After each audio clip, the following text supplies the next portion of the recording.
We will now try to find answers to all of that by speaking with Uchenna Orji, the Ebonyi State Commissioner for Information. Good morning, Honorable Commissioner Orji. Good to have you join us. Good morning, good to have you join us. All right, I know that this might not sound like the best of times for you guys in Ebonyi, but I also see that there is a respite from the High Court in your state. Tell us what the developments are and what assurances does the governor have to retain his seat permanently, at least till the end of his tenure, or do we think that if you go on appeal, as it is likely, your governor might eventually have to leave the seat unceremoniously? Thank you very much. Let me tell you that legal battles, especially in democratic processes, have been the tradition in Nigeria. And that of Ebonyi State is certainly not an exception. We've had a case in Imo, Abia, and so many other states. And let me say that for Ebonyi State, we take these as a mere distraction, that we go to no issue eventually. And so we aren't perturbed by the whole distraction, the whole processes. But let me say that you talked about the governor criticizing the judge. For me, he was misunderstood. Because if you look at the criticisms that that judgment has brought in Nigeria, you will appreciate that the governor's expressions wouldn't be taken, after all, as totally incorrect. I said this because we had a lot of legal luminaries, Robert Clark, senior advocate of Nigeria, Michael Zakame, senior advocate of Nigeria, many others, that have come to say strongly that that decision cannot stand the furnace of the Court of Appeal, let alone that of the Supreme Court. And one of them even went ahead to justify circumstances that can make a client to really lose some emotions. And so in the face of all of these things, our hope is in the impartiality of the judiciary, which the Apex Court holds. And I know that we have had a lot of precedents on this matter. And that this matter you are talking about, we have already won it at the State High Court, which has coordinated jurisdiction with the Federal High Court. And we hold strongly that the law is right, that when there are two opposing decisions by two courts of coordinated jurisdiction, that it is for Court of Appeal to resolve, and the client may elect to, in one way or the other, choose the one at the moment. Right now, the governor has followed the rule of law, respected the principles, the rule of law, by staying correctly the execution of that judgment. So that judgment came and suffered stillbirth. It died on arrival. That is the outcome of that Federal High Court judgment. Come to talk of it. For the layman, how can you, by court pronouncement, appoint a governor or deputy governor? How can you say that somebody who never stood election should be appointed by INEC? And INEC said, no, we have not seen this, your judgment, let alone acting upon it. And people are still moving about in media platforms to say that there is no government in Ebonyi State, and authorities are watching. So what I'm saying in the fact that we are not even dissipating energy on those issues. We believe in God, our governor shall be vindicated. Don't forget, he became the first deputy governor in the history of the world to become governor when the establishment didn't want him. So the battle of our governor didn't start today, but in all, he has always remained conqueror. Don't forget, it's David. So we are not perturbed. The law is clear. The case of AG Federation, two others, and Alhaji Atiku Abubakar has settled the matter. It's a Supreme Court judgment that is the latest. The case of Zamfara, Federal High Court, has also settled the matter. Our own court, the court in Ebonyi State, has also settled the matter. As the 10th of this month, the court had to really issue an order, binding the whole world on its judgment. That is judgment obtained in rem, not judgment obtained in personam. Because it is an interpretation of the construction of the Constitution. And whether or not you're a party, once the Constitution is interpreted or the laws are interpreted, it binds on the whole world. And that is what we are standing. As I speak with you, the governor is working hard to ensure that he anchors gloriously exactly on the 29th May 2023. We are not going to stay a day after that 29. So, and that is our hope. And God in heaven, who sees the heart of our governor, who sees the sudden transformation that we are now having, will certainly vindicate him. I tell you this because if you come to Ebonyi State today, you can rest, be assured that Ebonyi State has been transformed. After Lagos and Abuja, I can tell you that you can count on Ebonyi in the area of road infrastructure, in the area of flyovers, in the area of life transforming economic facilities, including Africa's biggest shopping mall, including an emerging international airport that is going to be factored after Lagos and Abuja, that will have a lot of competitive value, including wonderful agricultural facilities, 80 metric ton capacity, metric ton fertilizer blending plant that we have that is the biggest in the whole of the South, and many others. And so including education that we have really raised to a level. Look at the budget office index on the performance of states. But it's said to be the second most performing state in the whole federation in terms of fiscal responsibility. In terms of self-reliance, but it's said to be fourth. In terms of investment in capital infrastructure, but it's said to be the best, number one. In terms of prudent allocation of scarce resources, which is actually the real meaning of politics. Politics is not about lies. It's not all about trying to play dirty. Politics is all about how to deliver in the dividends of democracy. Our governor came first in budget office index. The people are saying, don't forget, they may come in several ways, not in one way, several ways they will scatter. I tell you, the governor is in charge. The governor of Ebonyi State, His Excellency Chief David Umahi, is in charge. All right, Honorable Commissioner, can you hear me?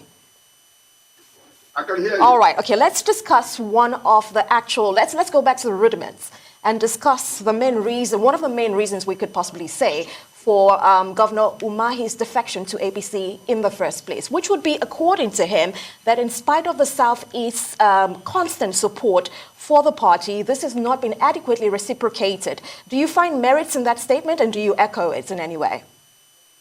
Please, could you come again, please? Okay, so I'm saying that one of the reasons, the main reasons that Governor Umahi has, given to us for his defection to the APC would be that he said, according to him, that in spite of the Southeast's constant support for the party, this has not been adequately reciprocated.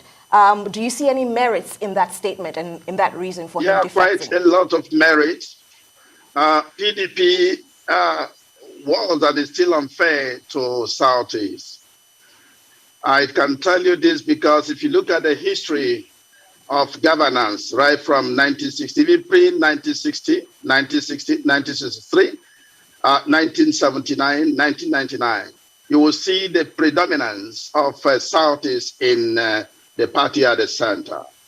If I mention the NDP, the NCNC, and all of that, the MPN, the PDP, Southeast did dominate.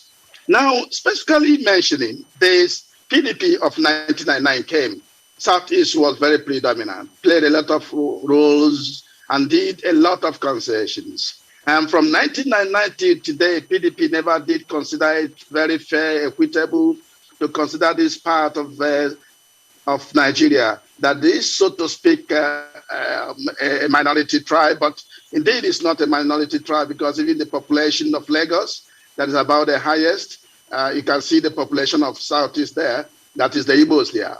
If you go to the north and part of the country, you see Igbos are everywhere.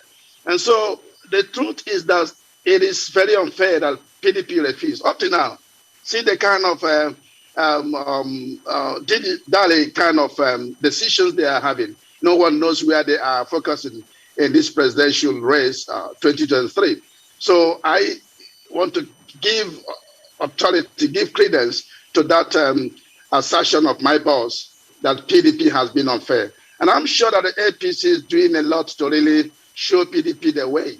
By the zoning arrangement that the APC has done, by indications that we are seeing that South will produce the next president. For us, APC has come to show a difference. And the difference is actually very clear. All right, Mr. Orji. Your governor was in Abuja yesterday, and he met with the national leader of the party, Asiwaju Bola Ahmed Tinubu, who is also aspiring and has indeed declared his intention to run for the position of the president, the same way that Governor Umahi has also declared. Do you have an idea of the real reason why your governor had to visit Asiwaju Bola Ahmed Tinubu? People are saying that it could be about the fact that he's desperate and he needs assistance, given what has happened with the court ruling that you now have a temporary respite from. Or could it be that there could be kind of an alliance between these two leading presidential hopefuls? So what precisely is happening? What alliance are you trying to forge with Asiwaju, or what assistance does your governor need from him? Well, people are entitled to their conceptions and perceptions about issues. For me, it was a closed-door meeting. I don't know the details of the meeting, but I have to mention that our governor, who has declared to contest for president, has been consulting with leaders of the party and leaders of this country. And for me, his meeting with the leader of APC, our own Tinubu, is a sign that our governor is very nationalistic. Our governor is very untribalistic. Our governor believes that democracy is all about getting to engage the people. He believes in engagement processes, conversations that will bring about consensus. He believes that you can do it while you are in your house. So for me, it is one of those very needful outings which we applaud here in Ebonyi State. And people have come to see that in APC, whether you are contesting, you are having an opposing force, they need to go close. And the governor has demonstrated this. I'm not sure there is any presidential aspirant that has demonstrated this, going to reach out to another aspirant. For me, that has been the character, the kind of our governor. You know, when he was a deputy governor, he became the most humble deputy governor. He would always say, you need to stoop low to conquer. And that made him to be the most reliable governor that was cracking the hardest kernel of his boss at that time. And as a governor of PDP at that time, he was working with governors of APC, working with the president on the APC. And now that he's in APC, so he has got to do what he knows best. Let me tell you, people are entitled to rumors. But that man you have seen, that governor is a gifted man. He has the mental ability. I call him a man that has the 3 E's of leadership. He has exposure, he has education, he has experience. He knows how to go around things and get that done. And so we are really praying for their governor. We just want Nigerians to give our governor a chance. If he's given a chance, I can convert that our governor will make a great difference. Leaders of nations of the world will begin to come to say what is happening in Nigeria.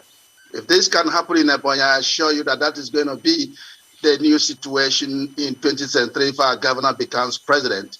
And we are not doing that by struggling or by fighting. We are not playing that. Others can go ahead to play that. But we are doing that by praying to God and talking to the collective sensibilities of Nigerian people. Come to Ebonyi and see what this man has done. The shortest ever transformational record in the whole world. I am not exaggerating. You need to come and make your own assessment and make your own decision.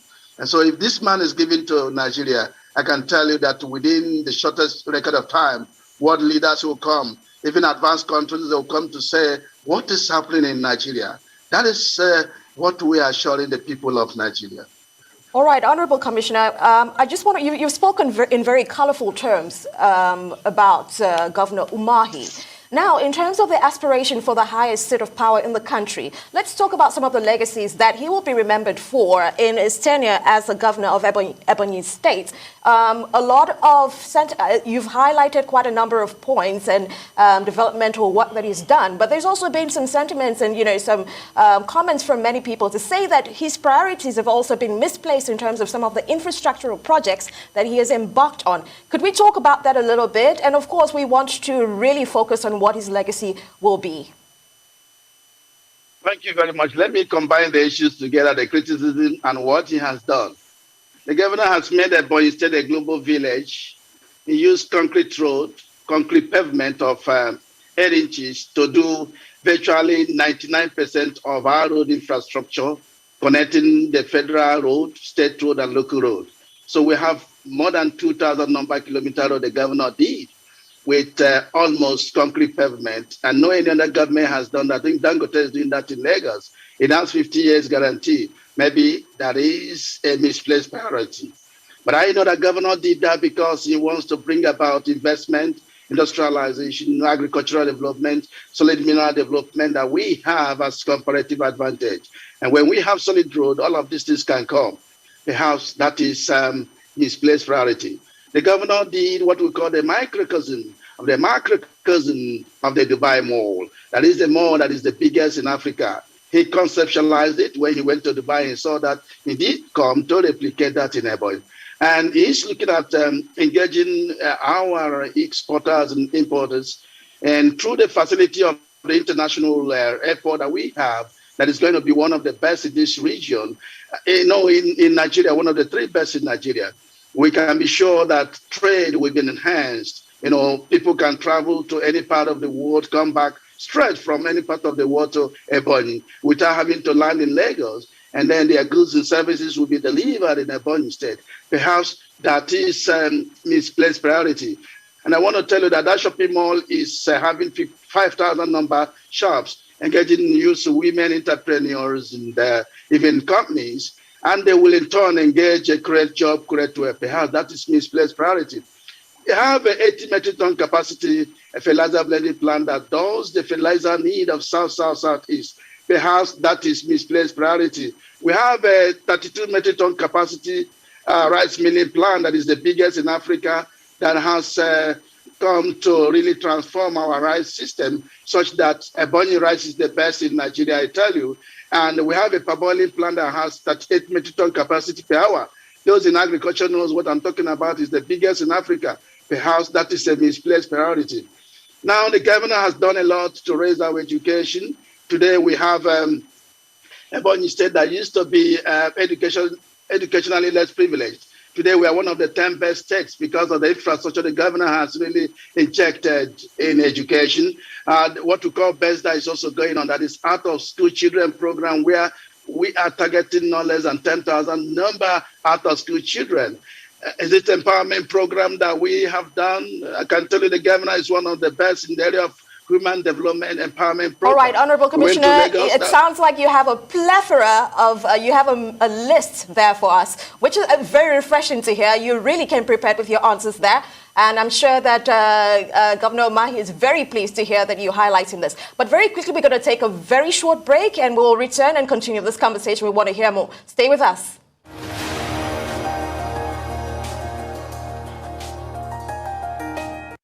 Welcome back to the morning show here on the Rice News. And we're still on with Uchenna Orji, who is the Ebonyi State Commissioner for Information. So, Honorable Commissioner, thanks for staying with us. Can you hear me, please? I can hear you, sir. All right, thank you very much. I mean, I wanted to comment about, what you have reeled out, as a legacy of the governor. And of course, everybody knows, and I think that is worthy of appreciation that he has done very well. I just hope that some of the things that you have mentioned are not white elephant projects, especially the mini Dubai Mall that you mentioned. What will be the footfall in your state, and how many people are in Ebonyi? How many people will be going there so that this does not turn out to be a beautiful idea, but then in 3, 4, 5 years, nobody's coming. But that's not where I'm going. My question is about the politics of your party, the politics of the governor's party. The convention is slated for 26th of this month. But of course, there are dissenting views here and there. We do not even know precisely who the party chairman, caretaker party chairman is at this time. So my question to you, knowing the governor's mind, will be, where has he pitched his tent between the Governor Bello and the Meimala Buni faction? And does he have faith in the convention that is about to hold, hopefully, on the 26th of March, given his own interest and given the body language of Mr. President? So people are saying Is he actually with Mr. President as far as his preference is for the choice of the proposed party chair on the 26th of March? So tell us what you think that will pan out and which part Governor Umahi will belong. And if you have an idea, for example, given your closeness to the governor, of who those Yahoo governors that are said to be backing Governor Buni, if you have an idea of who they are, will you be kind to share that with us, please? Yeah, I would have said that this question will wittingly or unwittingly escalate the situation if I answer it directly the way you want it. But let me say that our governor is a man who believes in establishment. As a party chairman, he worked closely with his boss, the governor. As a deputy governor, he was the best. He's a believer of establishment. As a governor, even when he was in opposition party, he believes in the president as the father and the leader of the nation. He never did hide that. And this situation is not going to be an exception. In APC, there is no issue, like somebody rightly mentioned earlier. There is no issue at all in politics, especially in electionary time. There is bound to be disagreement, opinions, varied opinion. But given that APC has leadership of the party, leadership of the nation, that is APC government, we have got no issue about that. At the right time, you see decisions that will make APC to be in a state of bliss. And our campaign processes we go. The selection process of the presidential candidate will be very similar. So will, of course, be very, very peaceful, I assure you. I believe in the capacities, in the moral capacities, mental capacities of the governors. Of course, there are no Yahoo governors at all because each state did elect their governor based on their convention. So people can say one or two things out of provocation. We call it vulgar abuse in law. So, but sometimes you go beyond all of these things to achieve results. Our governor is going to surrender to the decisions of the establishment. Our governor is a very loyal member of APC whose experience, whose capacity and track records are not in doubt. And he can also use it to bless the actions and wills of the party, that is APC. And so wherever you engage him to work, you can be sure that he will deliver. That man is a great asset. Sometimes I begin to say that Governor Umahi is like an institution. He is a leader that you can trust, that you never see somebody like him more than once in 100 years in a particular place. And so at any time a man like him comes out, just gets to exhaust his ability, exhaust his capacity. And I can assure you that he's a very loyal person. He's not pitching tent with anybody at all. But whatever establishment says is what he goes to work for. And God works for him, God speaks to him, and he listens to God. He's David. All right. Thank you so much for joining us on the show and sharing these points with us, Honorable Commissioner Uchenna Orji.